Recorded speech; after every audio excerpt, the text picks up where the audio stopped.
What's up guys, Drew Peacock here, back with another video, and today we got an episode with some authentic tuner cars. I'm talking about as tuner as you can get, just about. So one of you guys sent me these posts and I just want to say thank you. You sent me all of these and you made my life a hell of a lot easier. These are some really good cars. This is going to be a great episode.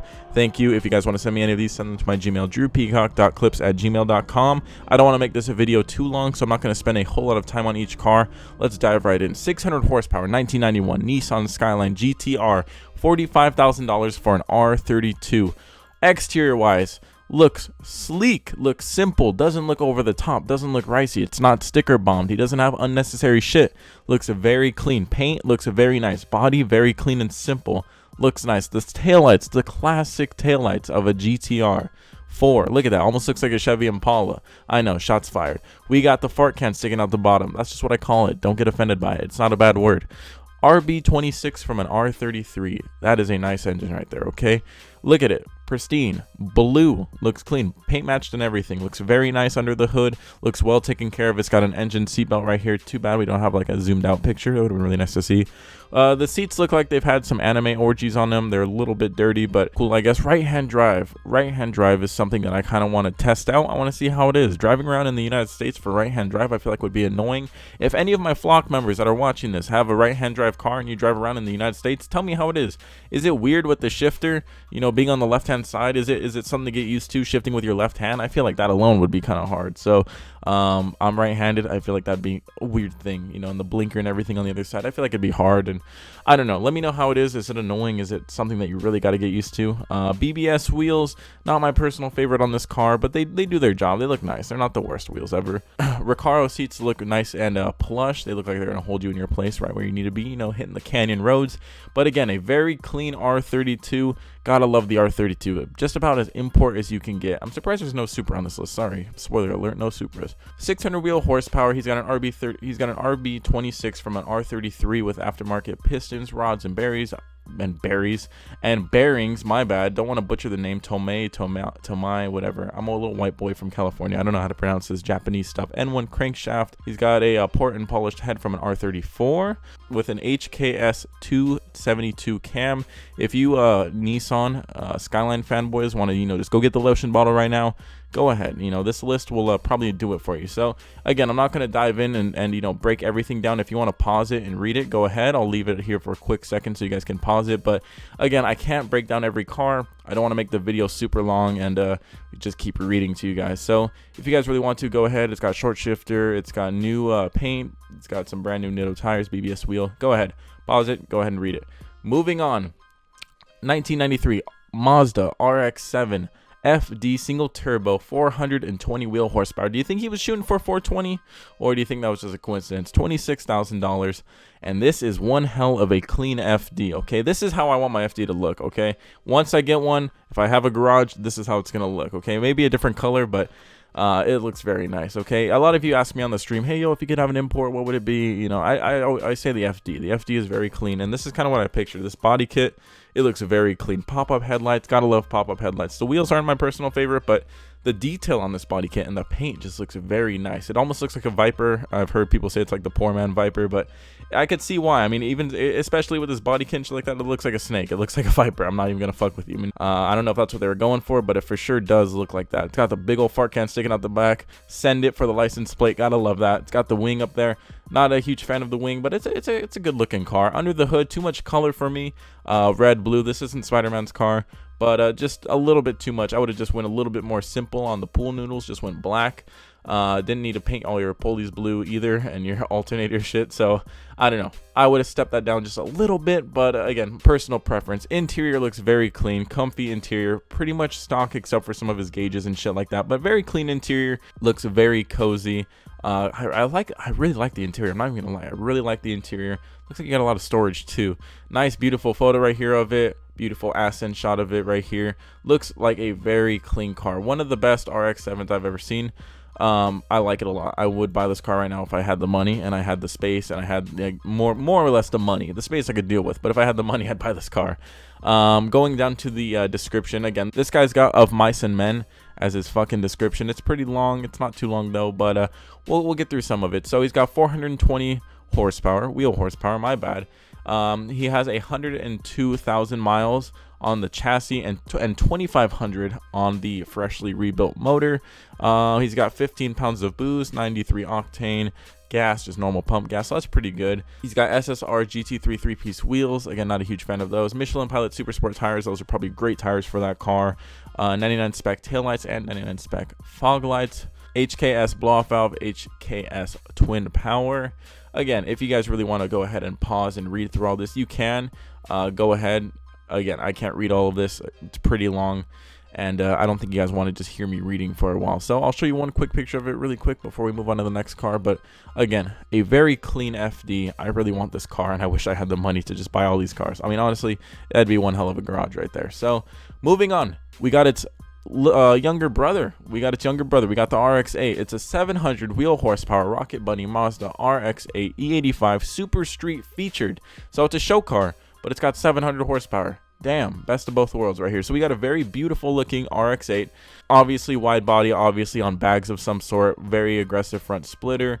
Wide body just looks really nice. I like the whole riveted look. I don't know, I'm a fan of that. I think it looks really clean. I know some people don't like the whole bolt-on look, but I kind of like it. I think it's pretty clean. Very nice picture right here. Obviously, again, a show car. You can just tell just by looking at it. It's a show car. I mean, it's supposed to get attention, and that's what it does. We got an aftermarket hood. Going to the rear, we got a little ducktail. We got a wing on it. I think one or the other, not both. I think this is a bit overkill, but like I said, one or the other. I can go both ways on this. I like the wing and I like the ducktail, but one or the other. So we got a suppressor sticking out the back right here. I'm not a huge fan of the RX8. I'm not gonna lie. You know, I'm gonna keep it real with you. Drew Peacock, keep it real.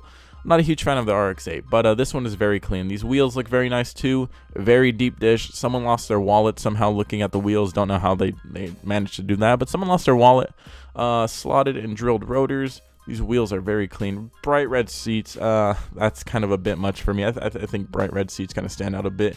He's got a cage in the background, so that's kind of cool. Full, probably a 6-point cage right there. Yeah, looks like a fucking really nice cage. Really skinny too, but carbon fiber on it. Looks very clean. Short shifter, it looks like. There's for his airbag suspension, and there's his actual airbag, so that's pretty cool. Brembo brakes, which actually have some paint chips in them. I don't know why, unless this is actually tracked, but I don't know. I feel like tracking with air suspension would be kind of sketch. I wouldn't want that shit blown up on me, you know. You never know. So obviously it was featured, it looks like, in the magazine that they were saying. Here's a dyno sheet. 696 horsepower. Damn, holy shit, that is very nice. Very nice indeed. Under the hood, big old turbo right there. Looks very nice. This is a nice looking under the hood. There's not a bunch of mix match colors everywhere. There are colors, but it's subtle. It's not, you know, a bunch of piping and shit that's blue and a bunch of wires that are red and shit like that. It's where it needs to be. So I like that under the hood a lot. It looks very nice. It's got the engine seatbelt, of course. Turbo just looks very mean right there.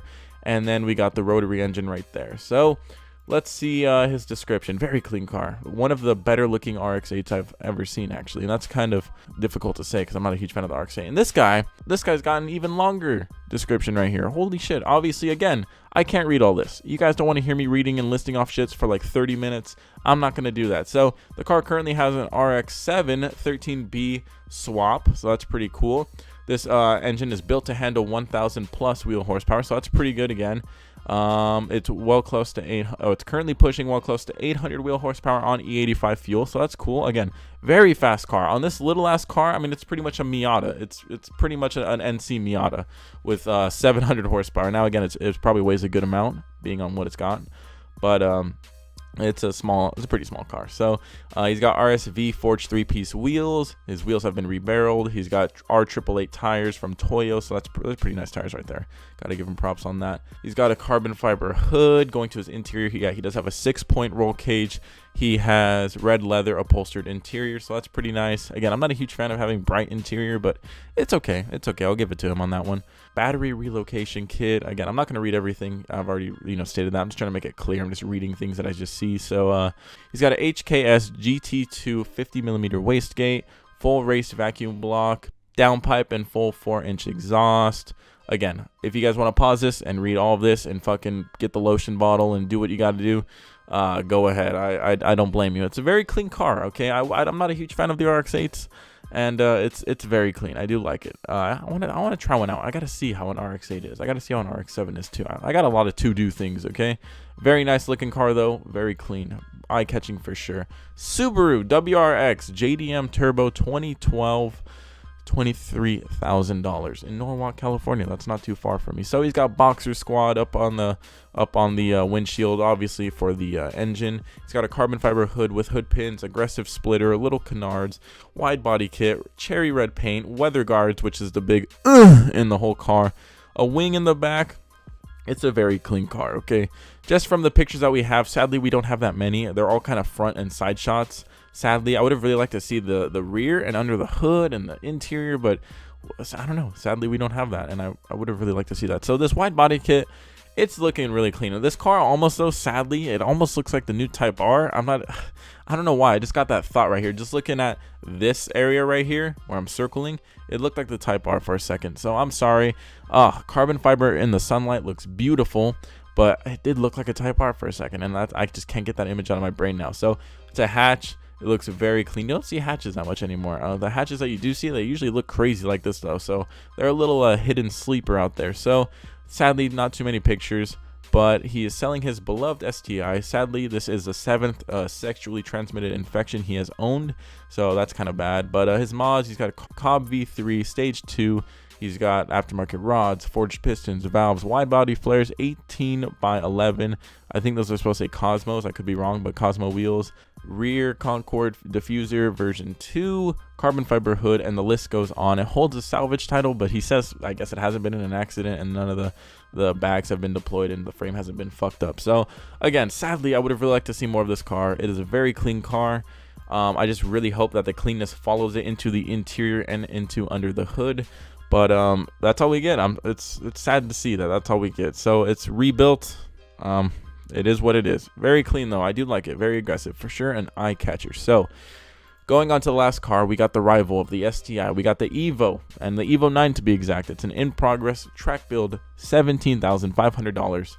Let's do this shit. Diving in. Exterior wise, obviously it looks very much like a track build. You got the fucking what are they called, the canards, you got the splitter, you got the wing on the back, you got this nice looking little body kit on it, you got the wide fender flares, the white wheels, which white wheels in general doesn't mean a track build, but anyway, it's a very coked out, very clean looking Evo. The Evo 9, I've heard that they're not that reliable. I heard that, you know, if you buy an Evo 9, you gotta have some, you know, mechanical background, because they break down a lot. Now again, I'm not sure, I've never owned one, and I don't know if I ever will, but let me know if that's true, if you guys actually have one. We got a carbon fiber trunk with a little ducktail built in, it looks like, and we got a big old wing up on there. Big old wing. We got vortex generators. We got a diffuser. It's a clean looking car. Again, the Evo 9, it's a subtle looking car, but it's a clean looking car. He's got some really aggressive long tube headers, which is pretty cool. All of these cars look like they have engine seat belts. Aftermarket intake, it looks like. Big old intercooler on it. Holy shit, I need something of that size. God damn, that thing is huge. A very nice looking intercooler too. Turbo tucked, looks like, right behind the radiator. Hey, rally guys, what are these? What are these for? Can someone comment Can someone comment down below what these little holes that go on the rear windows I see sometimes on like Subarus and shit like that? What is that? What is that for? Someone let me know. I have a feeling it's some sort of almost like a weather guard type deal, but I could be wrong. I don't know what that's for. So under the hood looks really nice. Again, very clean. This is kind of the ideal under the hood for me. Not too many colors, not too toyish looking. This looks like it, you know, it's here to do business. It's not here to play games. It's here to, you know, make power. So interior looks fucking like it's non-existent. It's stripped, full-on race car. This guy is serious about race car. No radio, no AC. That's all in the description. I already kind of read ahead, but no radio, no AC, one seat. This guy is ready to race. Carbon fiber hood, carbon fiber trunk, carbon fiber wing, little wide body kit flare. It's an evil looking Evo. See what I did there? Very nice car though. Going into the description again, not a super long description, but he does say that it was almost ready for E85 and it got new cams, but he never tuned it, so you cannot drive it, which kind of sucks. That's kind of weird. That's kind of a weird deal right there. You're buying a car that you can't drive on the first day you get it. Pretty much he just describes that it's pretty much ready for the track. Motor's pretty much all solid and built up and shit like that, and there's no AC. Stereo is torn out, and if you're looking to daily it, this is probably not the greatest thing for you. You're gonna have to add some money to actually make it dailyable, But it's a very aggressive car, no doubt about it. Very aggressive Evo 9, and these things, you can pack some mad power into these. I've seen a few. My buddy has one, and he's doing like 400 or 500 something to the wheels, and it's crazy out of an Evo 9, man. Look how subtle it is, but they move. They for sure get up there and move. So anyway, guys, I'm going to end this video here. Hopefully it's not too long. I kind of sped through everything because I didn't want to make a 30-minute video of me just reading off shit. So if you enjoyed this video, go ahead and leave a thumbs up. Subscribe if you're not subscribed yet. If you want to send me some posts, you can send them to my Gmail, drewpeacock.clips@gmail.com. You can send me tuner posts, ricer posts, just shit of that matter. If you're not a member of the Peacock Flock, go ahead and subscribe and hit the notification bell so you can flock to the videos. Until next video, peace.